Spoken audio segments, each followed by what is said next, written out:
Hey everyone, I'm Spencer with First Phase Media, and today I have the pleasure of sitting down with Drew Zimmerman, who's the CEO of Stallion Gold. How are you doing today, Drew? I'm doing very well, Spencer. Thanks for sitting down with me. Yeah, looking forward to it here. So one thing I'd like to give you the opportunity to do is maybe explain Stallion to those who may not have heard of you guys before. Yeah, no, that'd be great. Stallion Gold is a precious metals and critical minerals exploration company. We've got two key projects, one in central Idaho and one in central Nevada, both of which don't have a resource currently, but both are next to world-renowned, world-class size gold deposits that are currently being developed. So we think we've got good potential with the projects that we have right next to them, looking to build out a resource of our own. Amazing. Yeah, proximity is always key. So that's a really good sign. Now, one thing, I know you used to be an investment advisor, so I wanted to touch on and highlight sort of your experience and the unique skill set that you bring to the table with Stallion. So maybe just give the audience a little bit of a background on yourself. Yeah, of course. For a little over a decade, I was at a national brokerage firm based here in Vancouver. During that time, I was an investment advisor and a derivatives portfolio manager. So through the investment advisor side of my business, really understanding what investors were looking for in public companies and smaller cap companies, such as the junior exploration space that we're in now. And on the derivatives portfolio manager side, I really got to take a bigger macro perspective, using the futures and options market to look at what was going on and what was at play at sort of the high macro level trends that were going on in the space. So really got a big picture look through the futures and derivatives markets, and then really understanding an individual company and investor need perspective through the investment advisor side. That's really exciting. Really exciting. Now, I guess, what was it that made you sort of leave that advisory world to come and join Stallion? Yeah, the opportunity came up to take this role with Stallion Gold, and it was two parts for me. One, the group that was presenting me with the role was a group of people that I really wanted to work with. I knew that there would be a good opportunity to work with them, and again, it always takes a village to get companies like this moving and going forward. So really having that village, so to speak, behind me presented a great opportunity. And two, as I mentioned, looking at the macro outlooks over the last couple of years, I'm a firm believer that I think we're going to see a tremendous run in the precious metals, given what central banks and governments around the world have done through COVID, and even now raising rates, but inflation at incredibly high levels. So I thought, one, it was a great opportunity to work with good people, a good structure, and two, I think the outlook for this space is tremendous and just getting started and has a long way to go over the next couple of years. Yeah, I think it was really important what you touched on there regarding the whole village. Management and directors having a really solid team to back behind you is important for any public company. Now, maybe you could touch on a little bit of some of the team members on the team from Stallion alongside yourself. Yeah, of course. It definitely takes much more than myself. One of the very key players that we have at Stallion Gold is our president and VP of exploration, Bill Breen. We brought Bill on with Stallion when we took over the Horse Heaven project. That was critical because not only does Bill have over 40 years experience being a geologist around the world, especially a lot of that time being in Idaho and Nevada, he is very well acquainted with our Horse Heaven project. He actually staked this project coming up on 12 years ago. So it was bringing on somebody that knew the project well, was able to get into it, really hit the ground running, didn't have to get brought up to speed, knew it really well.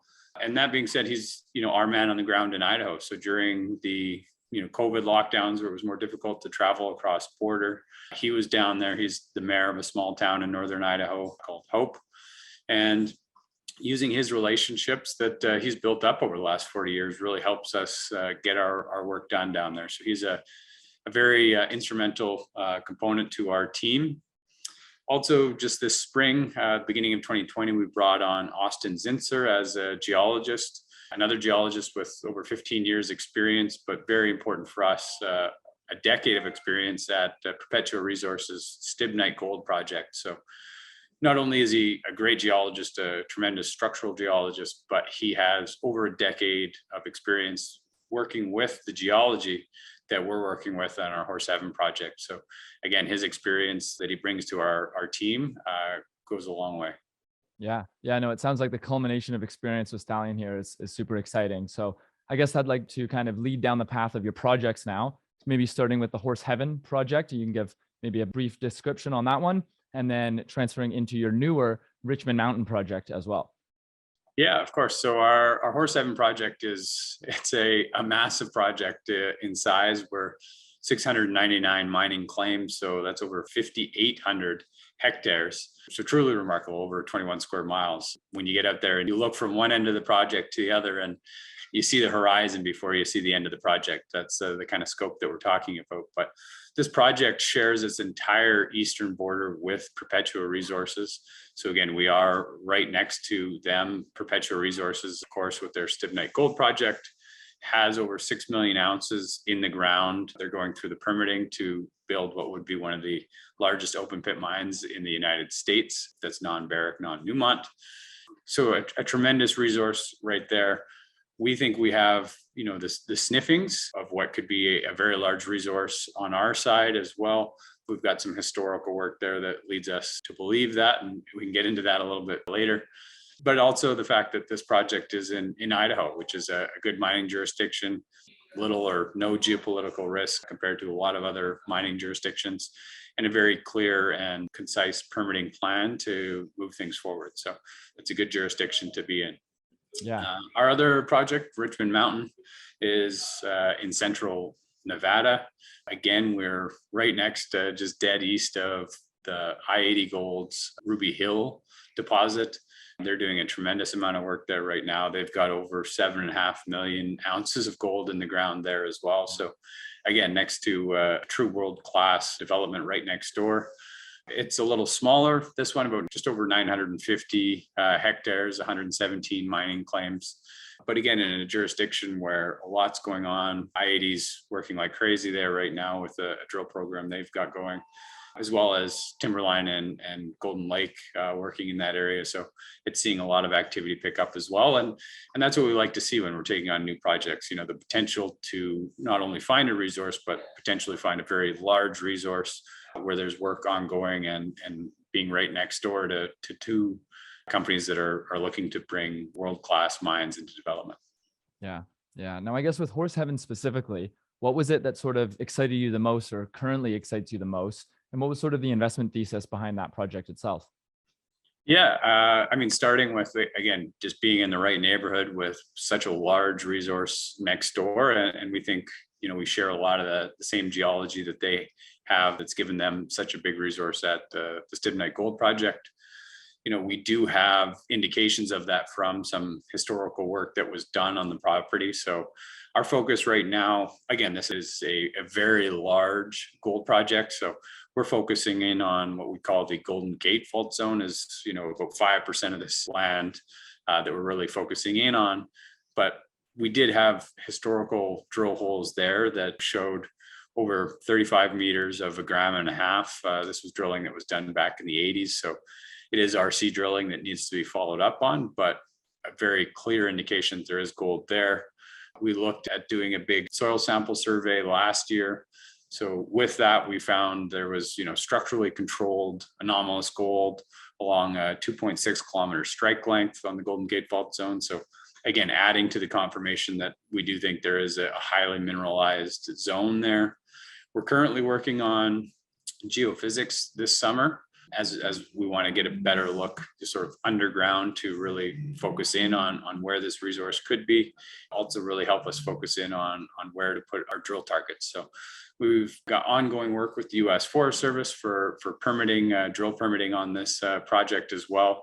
That's still ongoing, but will be very exciting to be able to get those drill permits and really prove there is a resource there that we think could be there, because we think there could be a very significant resource following some of the models of what we've seen next door at the Stibnite project. Yeah, the excitement is definitely building here until drills in the ground. So looking forward to it. I guess to leading me on, one thing is antimony. Now, this is a critical metal for those who don't know, but maybe you want to touch on some of the importance of antimony and sort of what it means, I guess, one for the critical metals space, and then as well for Stallion itself. Yeah, absolutely. And again, I should probably back that up a little bit to say, again, the Golden Gate Fault Zone is 5% of this project and where we've been focusing, but it is such a big project. There are multiple target zones that we're looking right now. And one of those is an area called Antimony Ridge, because historically they were mining antimony off it. It was very old fashioned mining, just a bulldozer blade in the ground type mining, not a modern day operation, that's for sure. But we do have historical antimony production on site. That's something else that we're looking at right now as well, because as you mentioned, antimony is listed as a critical mineral. And as of this summer is actually part of the Biden administration's Hard Rock Act, which actually, let me check my notes. I know what the Hard Rock Act stands for. It's the Homeland Acceleration of Recovering Deposits and Renewing Onshore Critical Keystones. So again, the fact is, 55% of the world's antimony production is coming out of China. The other 20 or 22% is out of Russia. And then the others are split between other areas. There is currently no production in the United States. That's what we're hoping we can find if we get a resource that we can expand on, to be able to have US production of antimony, because it is seen to be a very critical mineral. It's used in technologies, fire retardants, and is something that if you don't have it at home, and it's a key component of so many different pieces of technology that we use, and going into battery technologies now as well, you need to have a steady supply of that and a safe supply. So that's something that we're really working towards as well. Yeah. No, very exciting, especially gold being that maiden resource there. I guess for the Richmond Mountain project, kind of moving more into that, since that's a newer project for you guys. Again, what's sort of exciting about that project for you? And then maybe back up a bit with the whole antimony thing. Is that still connected more to Richmond Mountain for you guys, or is that still a piece of Horse Heaven at all? Yeah, antimony, just to start off, is at the Horse Heaven project. There isn't any antimony that we know of yet, or don't expect there to be any at the Richmond Mountain project in Nevada. That will be tied to the Idaho project. The Richmond Mountain project, again, just having such a big resource right next door to where we are. I mean, we could throw a rock into the old Archimedes pit that is the Ruby Hill project from our ground. So, the exciting thing for us was the potential to, if you're going to discover a resource, discover something significant. And we're right in that area where you're seeing a lot of those Carlin style deposits be discovered. So we think the potential is there. There was historical work that was done, and that was just 2 drill holes where, the bulk of a lot of that work. And they just didn't get through the volcanic rock that's there. We're seeing now with a lot of the drill results that I-80 is putting out with Ruby Hill, is a lot of their big deposits that they're going after now are quite deep. So we do have some CSAMT lines as well that show where that cover is, and those historical drill holes just never got through that cover. So we want to go in and potentially look at some more geophysics that gives us a little better understanding of where that cover is, where it ends, where the Paleozoic host rocks might start, and is it worth it to drill and just try and find those targets, or do we need some other follow-up steps before the drill bit starts turning? But again, for us, very clear indications that we are in the right area, and in the right area, just not to find a small deposit, but the potential to find, multi-million ounce type deposits are really what gets pretty exciting for us. Mm-hmm. Yeah, amazing. So I think if anybody wants from the audience, please correct me if I'm wrong, but to find more a little bit about the projects, the best place would be either your deck or on your website under the projects tab. Correct. Yeah. StallionGold.com is the best place to look. We try and keep everybody up to date there, as well as across our social media feeds as well. We put out little tidbits here and there, but for the bulk of all the information on our website and on our investment deck there as well. Amazing. One thing I wanted to transition to is kind of more of the financing side of things. Do you think you could touch on, just for investors, maybe the capital structure a little bit and what that looks like? Yeah, absolutely. So right now we're about 60 million shares out. These days have been sort of trading between 22, 25 cents, that area. We're a very well held capital structure. We've got sort of 26 million shares, so roughly half, a little less than half, that are held with what we call management, key insiders, and significant shareholders. And the shares that aren't part of that group seem to be fairly well held as well. We've been going through a bit of a tough market, both with big mining companies and especially with the small mining companies. A lot of liquidity seems to be drying up. But again, our shareholders see that we've got the sort of roadmap to go forward and create value for all stakeholders moving forward. So they've been fortunate to give us the time and allow us to, and staying invested in us, to allow us to realize that sort of long-term potential that these projects bring to the table. Yeah. Yeah. Amazing. So I guess moving forward on that, one thing we can touch on maybe is, I guess, the current cash position with Stallion, and then maybe a little bit about your burn rate over the next few months here as you kind of go into drilling. Yeah, again, fortunate given current market conditions that we still have about 2.4 million Canadian in the treasury. So we did top that up last summer, and very happy to have done that given liquidity conditions right now.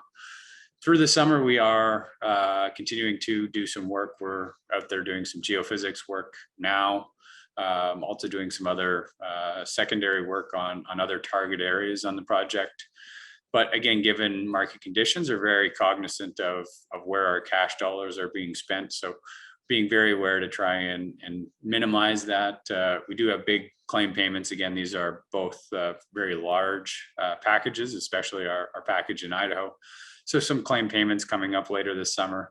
But again, we're definitely well positioned to get through the work that we want to get through this summer, be able to get through the winter. And again, Nevada allows us to work through the winter, which was another aspect of bringing that on, so that we weren't as seasonal as only having a project in central Idaho that gets a lot of snow and winter conditions. So right. We do have the cash in the bank to be able to work through, and even enough to kick us off into an initial drill program as we get into next summer. So waiting to get that permit, of course, but yeah, we're well poised and capitalized to carry us through what we want to near term, and hopefully allow these markets the room to turn around and get excited about some junior explorers again.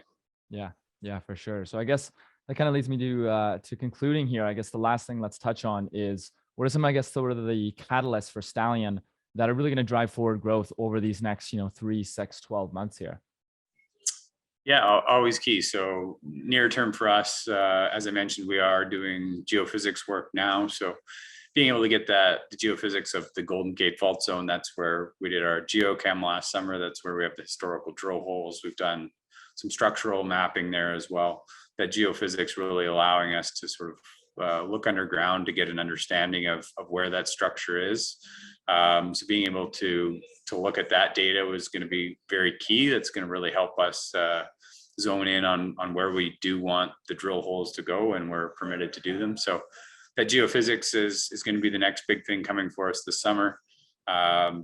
And of course, the second, I guess, being a drill permit. We're continuing to work with the U.S. Forest Service. The pre-scoping documents out. We've had a lot of people out on site from the U.S. Forest Service. We'll continue to work with them to get the full scoping document out on NEPA, and hopefully we can continue to move that process forward with them to be able to get the drill permit and get out there and get some drills in the ground. Obviously, that's going to be the big catalyst for the Horse Heaven project, really getting some drill results and for us reconfirming what we think is there and what some of those historical holes are showing, but also going along the strike length and showing that there's potential for a significant resource there will be key. And then in Richmond Mountain, we're still working towards an initial plan on how we want to attack the exploration there. So, we've been putting a lot of thought into that with our own geologists in-house, also being able to work with a few key geologists from the EMX group to be able to decide on what the best plan is there, and really see if we can't find a significant resource there as well. So those are the three near-term things that we think will provide a lot of value. And the good thing for us, again, in this market is, being able to move things along and provide more confirmation of getting towards a resource without having to spend a tremendous amount of money at this moment is key. Right, for sure. Well, that's very, very exciting. I think you mentioned it halfway through, but just in case maybe people missed it or didn't hear, where's it best for investors to find you online? Best online is stalliongold.com. We invite you to sign up for our newsletter there. You can also sign up to any of our social media feeds that we have. They'll keep you up to date with little snippets that come out here and there, and new information as well. So we'll push the information out to you if you want, but if you want to go looking for it, stalliongold.com is the best place to look. Amazing. Well, thank you so much, Drew, for your time. This has been Spencer with First Phase Media, joined with Drew Zimmerman, the CEO of Stallion Gold. Thank you so much for watching, and we'll catch you later.